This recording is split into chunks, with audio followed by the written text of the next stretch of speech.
Así que yo no he dejado de tomar vino, pero únicamente tomo vino cuando salgo o tengo alguna reunión fuera de casa. Si en casa no tomo más vino.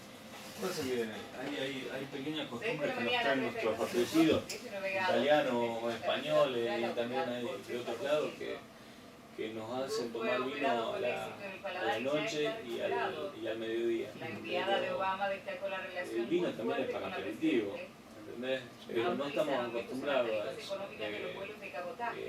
Digamos, es abrir un poquito la cultura. Pero hay vinos que ponele un pinot gris, un blanco.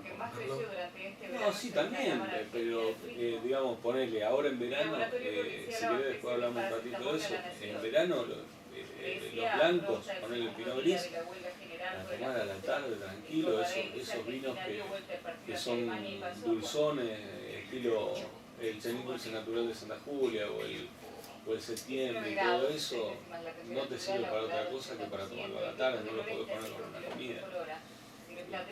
Y no lo tienen en cuenta y se creen que es para comer. Todos los vinos no son para comer. Hay vinos para cada cosa. Igual que eso de que el pescado se come con vino blanco, ¿cómo con el vino que a mí me gusta?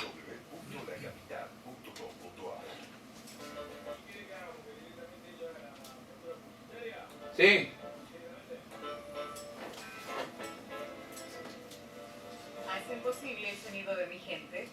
Asociación Empresaria de Rosario, España 848, 425-0690. Del Norte Inmobiliaria, ¿quieres vender, alquilar tu propiedad?